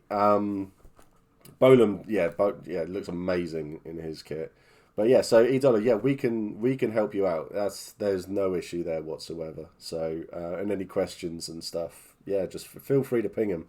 The Wintermark Farmers Union always needs angry farmers. Yeah, you're going to get the biggest bloody haul going, aren't you? And it's going to be full of angry farmers. It's only a fortnight about a land, but we're going to milk every ring we can get out of that hole.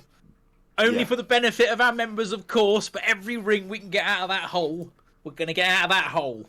Yeah, definitely. Become the first hall to own a boss seat, not an individual, just a hall. Like, this is our boss seat. Bugger off. It's everything that happened at E1. There was nothing bad. I can't put my finger on any person who had a bad event. I haven't spoken to anybody who said I didn't enjoy it. I haven't come across one person like that yet. Everyone has come out of it and gone, I'm involved in so much stuff.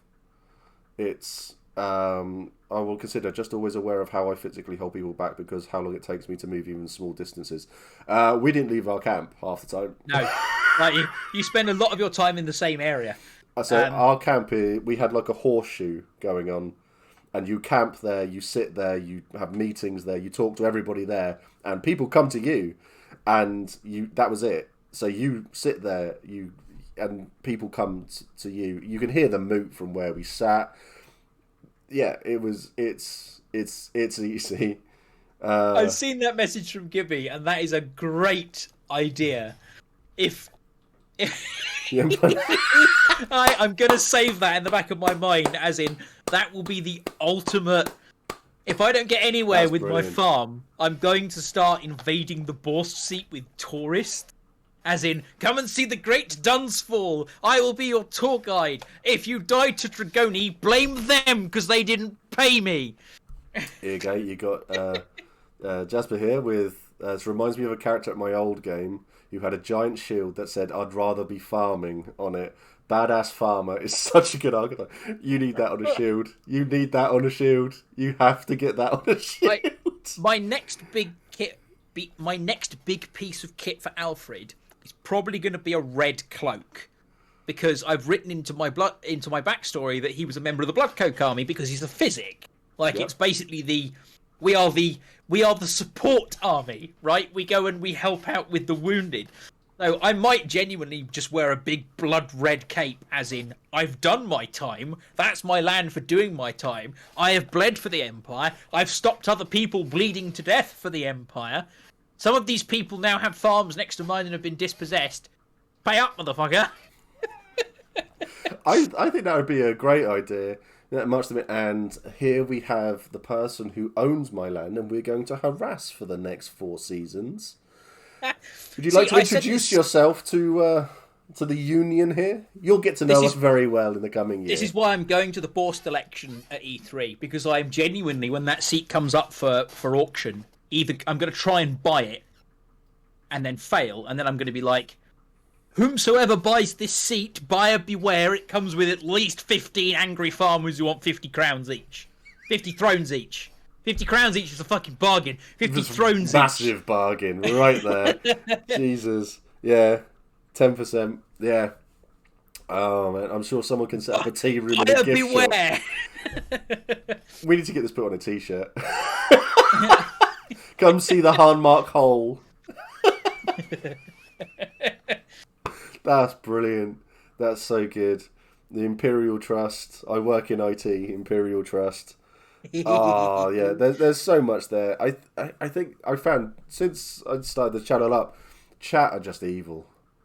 They're so evil, but they come up with the best stuff. It's like having a chaotic evil hive mind. Just you can dip into at any point. It's like, give me ideas to fuck with people, and it's like, here are 10 workable ideas and another 100 that are just not feasible, but the 10 workable ideas are worth it. Yeah, buyer beware. Local pests are of unusual size. Feel free to stroke the sheep the size of a house. They are friendly. Excuse me. It's all right. Laugh too hard. 18-foot ship with the devil on your shoulder. Yeah, very, very much so. I absolutely love it. But yeah, it was definitely an event for a lot of people, and I think you created a lot of game. You created a lot of conflict between a lot of people. You drew a lot of people into some very interesting game that people have never really looked at. Because I remember this plot when it initially came up those years ago. And people just went, "Oh, we live there. Okay, you're going to give us 6 crowns or something as payment, and that's it." And then it was done. No one cared. It's a pity that I didn't come to this earlier, because if I'd have turned up right after it had happened, it would have been a proper hand grenade into the politics of Wintermark. Whereas I think it's actually slightly funnier being after the event, and I could be like, I didn't come 18 months ago because I was writing letters and doing it properly, but no one answered. Like, I said this to the loyalty assembly, like all the loyalty priests, where the cardinal was like, I want you to come and talk to my loyalty priest because I would like us to be aware of this and to make a judgment on it. And I said to them, they said, was this useful? And I was like, yes, I have made more progress in 18 hours than I have in the last 18 months. All I had to do was walk here. Yeah. Pete's just declared 3 because he's off to work. So catch you later, Pete. And White Cat's just said, it helps the Dunnings doesn't know geography. How do they even know where the hole is? Yeah. Yeah. That was an interesting interaction that we had. Whereby one of the Dunnings declared quite confidently to Whitecap, "You're not welcome in Wintermark, and this is Wintermark." And it's like, no, this is the Wintermark camp. We're in Highguard at the moment. Yeah, we're in Highguard at the moment. You fucking idiot. Wintermark is like 800 miles that way. Yeah, start walking and we'll have the conversation on the road. You could not have made it straight away, but you had to get out of the hole first. Yeah, so thank you for the people who just who just followed as well. It's all headed towards that follower goal. All LARPers were keen. Dolly897, who has just followed you, is another one of my mods. I mentioned Flying Lead in passing to him, and then he dropped £700 on Sutler's store and is coming to the next event. Jesus. If you fancy dropping 700 quid on me here, that would be amazing. If he fancies coming to Empire, again, I will kit him out. He just needs to make... I would love to see Dolly as an angry farmer. In the same way that I've... one of us... Come and join the Wintermark Farmers Union. Yes. I have deliberately not called my character Arthur so that there are no comparisons drawn to Arthur Scargill, but I've gone with Alfred, which is close enough. I've already done that. Scott, yes, they did try to claim Anvil was in Wintermark. Yes. So, depending on the regulations on MLs, you could look into borrowing a small herd of sheep. There are sheep on site, and they are given free rein to roam about, but they tend to avoid the site. We did have one event where if you woke up early enough, you'd stick your head out your tent and you could be face to face with a sheep. The sheep the site got invaded. It was great. Especially, I think it was Wintermark and Navarre especially got invaded by a load of sheep. But yeah, thank you for everyone who's following. They claimed a lot of things. I had Hello Darkness, my old friend, playing in my head as they spoke. I think Peppingford is Whitecap. And it was a really interesting conversation. Peppingford is my witness, funnily enough, to them saying, "Oh yeah, well, you own the land, but we don't care. Bugger off." He's like, "No, I'm going to get, Yeah, I would love to see potentially convicted war criminal Whitecap that Alfred doesn't know about in character standing up in front of a loyalty inquisition and going, as a virtuous citizen myself who definitely hasn't been accused of war crimes, here's my opinion on loyalty. Thank you for subbing Dolly897. I really appreciate it. It all helps. There's a lot of words said, but not much virtue. I don't think I've ever heard virtue coming from that part of the field, to be honest. I know that they close off that in the evenings. They close off that part of the field. You don't really tend to go up there. You leave them to do their stuff because they want to drink and stuff. Which is, if that's their game, then that's their game. That's better than our coyotes over the hill that you hear in the middle of the night. So yeah, Jasper's Imazat is in the hills of LA. So I was sure the war crimes case against Whitecap failed when he beat the Druge prosecutor up. That's a great way to prove your innocence. Just beat the shit out of the person who's accusing you. Yeah. That definitely doesn't strike as desperation in the slightest. No, never. Just don't go getting balmy on us. Oh, that's amazing. My character is a total good boy. I bumped into the marcher who has the crossbow, and we were too busy to decide on what our bet would be for that event. So what my stupid thing would have been, but there was no real room to manoeuvre there. It technically happened once, and he rebranded now to Captain Bernard Dugdale. He be wholesome boy. In fairness, Excellent. When you introduced yourself to me, you did say, "My name is Captain Bernard Dugdale, Marcher folk hero," and I was like, "Okay, yes, okay, I can see precisely what the entire MO of this character is." Yeah, I got accused of being a bite dealer at this event. I was just like, really? Yeah, I remember I overheard it. I think it was on Friday evening. You turned to Bron and went, "Bron, I've just had 2 magistrates come over and question me about bite. We're going to need to have a conversation at some point." Yeah, it was a bizarre one because the person who accused me basically has got it all on. There's another person who only handed in 1, but all the magistrates are well aware that I handed in everything. So it's just sort of like they've turned to me and said, "Yeah, let this person accuse you. We want them to come and accuse you, and then we'll just they can be embarrassed in front of everybody. That's fine. We'll let that happen." I was like, okay. Systems Blue brought a ticket to Empire in Jan 2020 on a whim. Should be coming to the July game. Looking forward to it. Fantastic. Thank you for subbing. Good. Yeah, come say hi. It was. I'll tell you what. It was absolutely bizarre on the Thursday having everybody who I've never met before from doing this coming over and saying hello. It was really weird. Yeah. It's a bizarre one to get your head around. Well, I was in the middle of doing prep for the battle, as in I was, I think I was walking from the where the Crimson Reapers were, basically to be like, "Hello," I was going to go, "Hello, I'm your physic," and then I realised they had physics, so I was on my way back well, they've probably got their own, so I don't need to do that. And I had someone literally slide in front of me and go, "Digby, love your work," and then fuck off, and it's like, what happened? Yeah. I said thank you, and then he just disappeared into the crowd. I would like to thank him a little bit more than that. Yeah, I had someone walk up to me and go, they just sort of just walked past me, just went, "Oh, you're the reason I'm here." It's like, Mum? And it was just like, and I saw them later, and it turns out they'd literally won a ticket for Empire on one of my raffles that I've done. Oh, So really? it was Okay. literally the reason there. I was like, so not because you watched, it's, right, I paid for your ticket. Excellent. That's great. I like that too. You are literally the reason I'm literally here. the reason. Such a weird feeling saying hello to someone who's never seen you, but you've seen tons of. Yes. Hey, Badger. Gifted to Penguin Floof. Excellent. Thank you for doing that, man. It's crazy. It's crazy seeing so many people there. They didn't get the full 3,100 though, because Did they not? No, a lot of people who had bought their tickets then didn't come because of COVID. So they did the sensible thing, and there was a group. I know of about 30 odd people on the Friday morning when they woke up. They tested, were positive, and then immediately left. Yeah.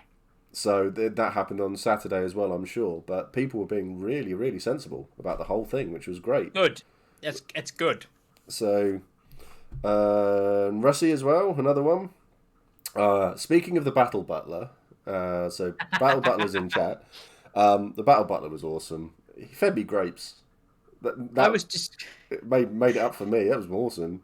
I was describing this to Wombles. I waxed lyrical to Womble's chat about it the night that I came back, and I was describing how much of a giant fuck you to the orcs that you're facing it is, where you step back out of the line and you're met by a man with a basket full of grapes, and you stand there in full view of the orcs, quaffing grapes and necking wine and having a nice polite conversation about the lovely weather in the middle of a pitched battle, and then stepping back into the line again and going ham. It was brilliant. It was brilliant. It's like, ooh, can I have a grape?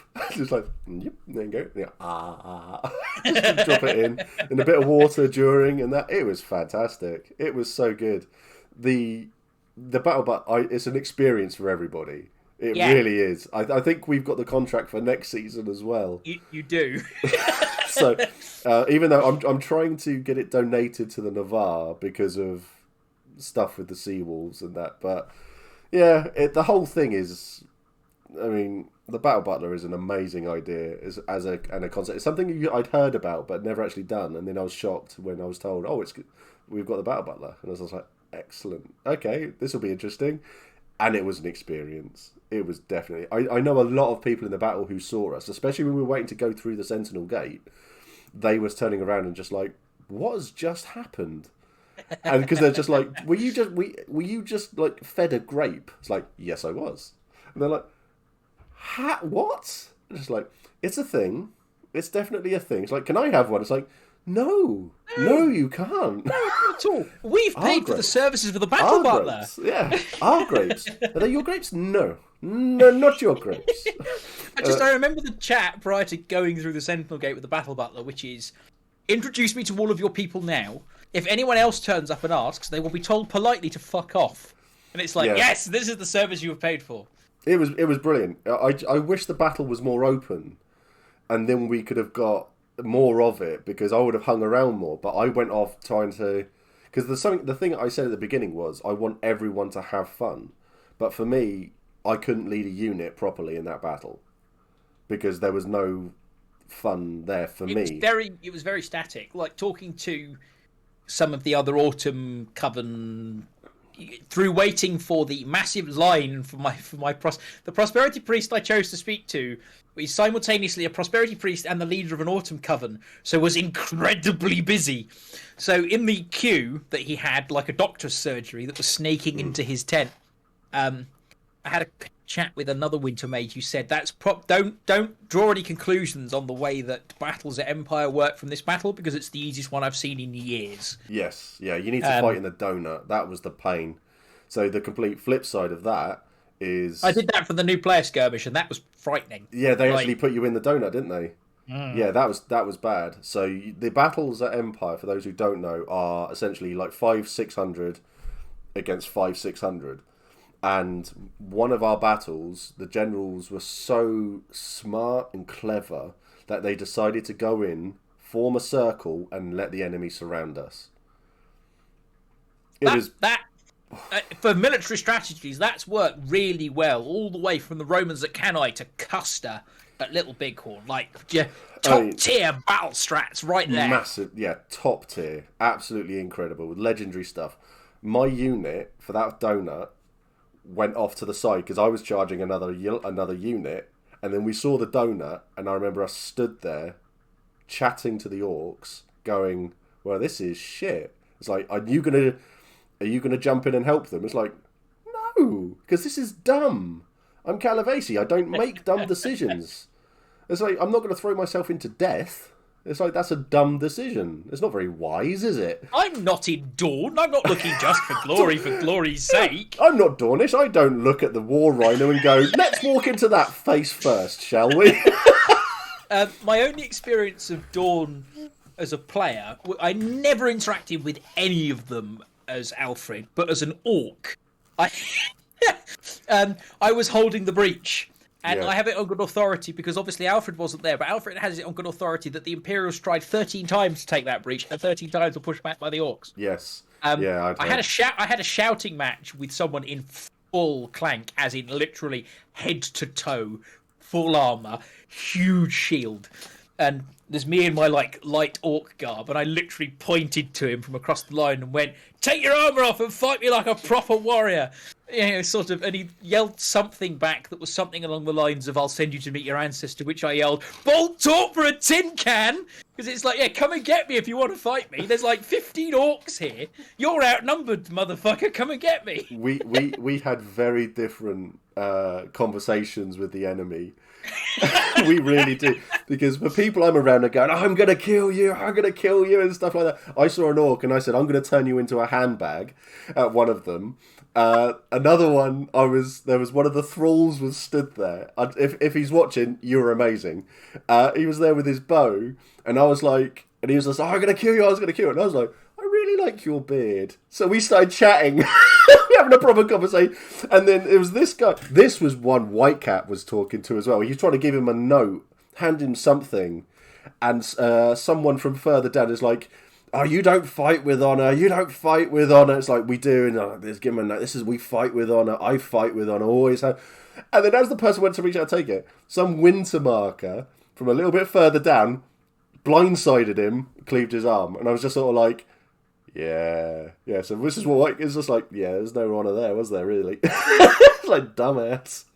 But it was ridiculous, absolutely ridiculous. But it was so Mariner. much fun.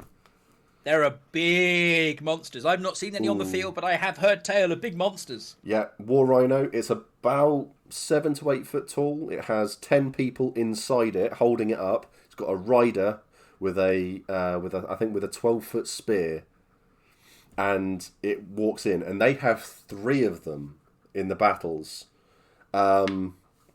which is great. So they go walking around, and I've killed a couple. I've dry humped one as a part of a bet. You get those sorts of things. You'll get the Valorn, which are the Navarre's big bad guys, which are essentially tree monsters. So poisonous tree things. So they are either big bugs as well, and when the archer's arm was cleaved, I looked him in the eye and said, "Yeah, I have to give him a point." Ended up finding that winter marker, dragging him back there, sending the archers, then decking him with knuckle dusters, sprouted a one-liner and walked off. Yeah, that was brilliant. It was so good to watch. Yay, little Lorenzo, tiny Lorenzo in chat. Tiny. That is going to be your nickname now, Tiny, just because I can. But yeah, the Marshwalker was in the battle on the Sunday, but we didn't fight it. Yeah, it was. So it just walked around, and then you had. So you've got the big. So you got those. You got the Valorn. So sometimes there's like an 18-foot tree. You've got frost giants. So these are people on stilts. You've got all kinds of monsters. Some of them are in massive suits, like big bugs. You've got everything. There's so many monsters there. The Tragoni, who live in my hole, are literal Tyranids. Yeah, no, I played one. 6-armed, clawy things. You've got they're 4 Empire. They're 4-armed, and we had them, and so they're all purple. And there's a picture of me and me, Kit, and another guy. We monstered as these, and we were walking around with these big claws that were like 2 foot long, calling a natural cleave. So every hit was a cleave. Ooh. It was brutal. If they attacked us, we attacked them. If they attacked our mum, who was another big bug, we attacked them. And that was it. We were just walking around. It was great fun. But they have all these monsters there. Jasper, you have to come over to Empire. You would absolutely love it. They weren't at this event. But yeah, the Valorn, there was a load of Valorn fights. I love fighting the Valorn. You get husks, so you get the undead, you get zombies, you get heralds. There's a lot of magical beasties going on there. And I've just realised the time, because my daughter has to go to bed in 15 minutes because she's got school in the morning. We'll wrap up as expeditiously as we can then. Yeah. So out of 10, what have you given your first? What would you give your first event? 100%, 10 straight away. Yeah. Yeah, it's just the scale was great. The amount of collaboration was great. The fact that everyone was there with a similar purpose was great. The number of people who bought into what we were doing. Like, I was expecting a lot of people to go, I'm not interested, go away. But the amount of people that were like, yes, tell me more. It's like, yes, good. Let me wax lyrical to you about a hole and how sheep don't do well in the dark. Yes. Yeah. I just have to add, there was something I wanted to bring up and talk about because I wanted to show it off. He's just joined chat as well. I just wanted to say, look, I bought myself the giant leather map. I bought myself a map. This is how big the Empire is. This is how detailed the map is, and everything. And Max has just turned up, who made it for me, and it's absolutely. Oh, still smells of the field. It's. it's absolutely amazing, absolutely incredible. But yeah. But the hole is on that map as well, which gives you an idea of how bloody large it is. Yeah. If it can be on a map of the entire Empire, that's how big the hole is. And that's upside down. Which means I can get at least 20 more angry farmers out of that, and we can milk whoever holds the fourth seat for all that. I mean, make virtuous arguments about how we've been wronged. Yeah. Definitely only virtuous arguments, definitely not in it for the money. I have to try to... hard mark. Oh, there it is there. It's the big black dot in the middle. Yeah. Literally. That's my farm. There you go. Right there, in right that there. hole. On the handmark side of the border, but definitely my farm, right there. Yeah, it actually says on it, no one cares about the hole. I will make people who care about the hole. Like, part of this, I have not put it past interrupting Senate proceedings if I have to bring... I haven't had to do that because... Please do. I haven't had to because I've made so much progress with the religion side of things. Like, if I didn't get anywhere... Plan A was use religion. Plan B was contact a Wintermark mediator and go through it with them. Plan C is interrupt the Senate proceedings. Yeah. And be basically like, I have a message for you about my farm, and I don't care if I'm not an elected senator. I will be heard, damn it. Do you know who I am? I am Alfred Abelson. I'm Alfred Abelson of Arnborough Farm, and I want my 50 thrones because I'm owed it under Weregild. Yeah, definitely. It's amazing. But yeah, anyone who's interested, give me poke me. I'm happy to talk to you. Bleating. Sad echoing bleating. It's join the Discord. Or I think I'm already in your Discord. I'm not too sure, or I might not be. But I'm happy to join your Discord as well and just go and go to everybody. If you're not, we can sort you out. Go LARP. Yes. Damn your faces and all of that. But yeah, we'll get it all sorted. Cat for Pepsi. That's another good name. I like that. But yeah, thank you for everyone who's followed, subbed. I mean, especially to the people who have donated to this. I'll have to sort that out so you can actually read it properly next time. I didn't realise it would do that, but yeah, the sentiment's still there. So we'll get the NHS people to Empire. We'll help them out with. We're aiming for 10 tickets. We'll get it sorted. We'll get it all sorted. And don't flood the hole. I will find you. Don't flood the hole. Yeah. Alfred will fight. He will really end you. I had that conversation with Bolam about the whole the stupid nationwide canal system to fuck over one particular nation of orcs. Yeah. You must have some interesting IC mail to write now. Oh, I'm letter to the editor. There is someone on your Discord who does lovely calligraphy letters, so I'm going to commission them to write about 50 contracts for me so that I can theatrically dump them at the... I had about 6 with me. There was going to be more, but I ran out of time to write more. Yeah. Props. Props is...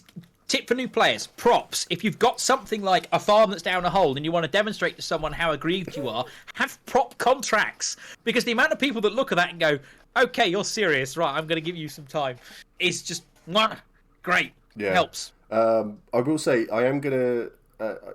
everybody watches this on the catch-up on Twitch. I think I need to start uploading it to YouTube a lot quicker.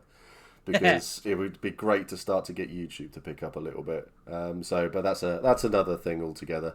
But yeah, we'll get all that done. IC mail. I saw Beth who plays my daughter. She's writing some icy mail out, and she had all of these people that she needs to write letters to. It's all interesting reasons next to it, and it comes to me, and it just says abuse. I can't wait for it. I really, really can't wait for it. But yeah, it's maybe a useful question to ask, if only because I need the answer to it. Is that how do I go about getting in contact with people to write them an IC letter?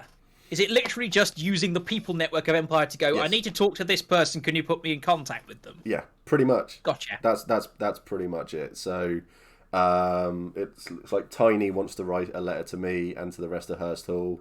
Oh my god, it's stuck now. I'm sorry, little Lorenzo, but Tiny is stuck. Mac remembers people by nicknames pretty much. So yeah, if you've earned a nickname, it means he likes you. So I think Digby's pretty much just angry farmer. Yeah. But yeah, we're good. That's the, if you boil my character concept down to stock, that's basically what I am. It's Arthur Scargill if he had a sheep farm. Yes. So yeah, this has been insane. We could keep on going for ages, hours. Yeah. I'm happy to do a part 2 if you want to do a part 2. I'm happy to come back again. Part 2. We'll do a part 2. Yeah. LARP does seem like a lot of fun. Cat for Pepsi, it is so much fun. Superb. It is so much fun. So apparently I've been doing raiding wrong, and I carry on talking after the raid's gone, so I cut myself out mid-sentence. Who would have thought it? Yeah. I only found that one out yesterday. When I raid people, I use it as a way to end my stream, because That's what I try to do. You raid someone and then you end your stream, because basically a host just like throws their video view feed up on your channel. A raid actually throws your viewers into their chat. Yeah. So if you want to boost someone, raid them rather than host them, because the raid will always just that's what I've been trying feed. to do. But I think I've been doing it wrong by the whole I'm still talking when the raid's gone. So I'm cutting myself out halfway through a sentence. So I'm gonna raid. We've got Kazamarie. She's a wonderful, wonderful LARPer, and she's been an inspiration. She's been someone I've looked at. Kit is insane. She's a very, very friendly, very, very wholesome person. She's meant to be coming on stream at some point, so we're gonna go and raid her. Remind her that we still exist, and and we can go on. I've never seen anyone raid other than at the end of the stream. Yeah, it'd be a bit weird to raid someone at the beginning. Hi, welcome to my stream. Let's go raid someone. Over. There are channels that do that. They raid people just for the reactions. Really? So it's a weird concept for streaming, but it works for some people. Yeah, that's interesting. That's interesting. But yeah, so new people, get in touch. Say hi. I'll join Digby's Discord as well. The Chab in the Hat, thank you for gifting 2 subs there. Stringer Designs and Red Robin. So thank you so much. Could work if you're going to do a collab with someone, I suppose. Yeah, but yeah, Digby will be back on. We will get part 2 going of this, and I have way more angry yelling about sheep to do. Yeah, and we will keep this because the passion for LARP and the hype is so real. It's really is awesome. Like, very rarely have I picked up a hobby that has bitten me this hard, this fast. Yeah.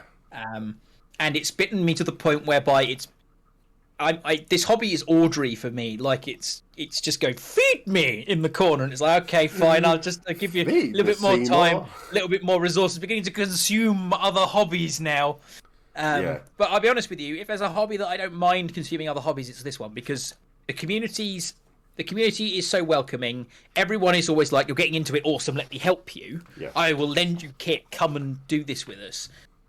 You have a wonderful axe. Yes, I do. I have a really nice axe that you gave me. Thank you very much for that. I'm probably going to pay that forward to my other half. If she starts, I will give her my axe, as in, here is your pay forward. Here is your first LARP weapon. Yeah. It's yours now. Take it. Wonderful. I have my lovely sword. Although I've worked out that my sword, when I'm physicking, is probably a bit too long. So I'm going to work out. It's really good for wearing round. Basically, I'm serious and I've got a big sword to prove it. But It worked fine for the battle, except when I got shot, because I went down, forgetting that I had it on, and sort of half bent it. So it was like, let me stand up again and then fall down, not on the sword. Lancaster has just said Steve will be a part of Digby's next big armour op. You're welcome to come if you want to. Definitely. The reason I bought armour was because of you, so... The next one is Operation Corporate. We're going to refight Back the Goose Green. So if you want along for that, I'll save you a slot. Do have history with that one. So yeah. So, yeah, being a former bootneck. So, yeah. Right, let's try to get this raiding sorted, so then I can let my little one go off to bed and get herself sorted, and I can say goodnight to her. So, but, Digby... Thank you so much, mate. No problem. As always, absolute pleasure. Everyone, thank you for coming along to watch, do everything, and chat and chill. And yeah, come back, ask questions. We'll talk forever and ever. Yeah. And I've got another hour and a half easily of froth for me one to go. So I've got so much. Yeah, I've got so much. So much to talk about. Yeah. Oh man, Tony, thank you for gifting that sub to 40. That's awesome. So 40 there is actually our banner bearer. So. Digby and Steve just sending people into each other's hobbies. Good to see. Yeah, basically. Yeah. This is the good thing about being able to share your hobbies with people, is that you can talk very much. Yeah, we will quite get part passionately about them and get them to do it. And more people, more shields for the shield wall is always required. As I said at the start, the Empire is Wintermark and various hangers-on. If we don't outnumber everyone else by at least 4, we're doing it wrong. Yeah, very much so. Very much so. Right. Let's get this raid going. So we're going to go and raid Casmarine. Say hi. Send all the love and wholesome goodness her direction. Start raid. Yeah, there we go. So you can continue talking right up until you get your 10-second countdown. Yeah, that's gone. It's 3, 2... Raid now. There we go. Yeah. All right.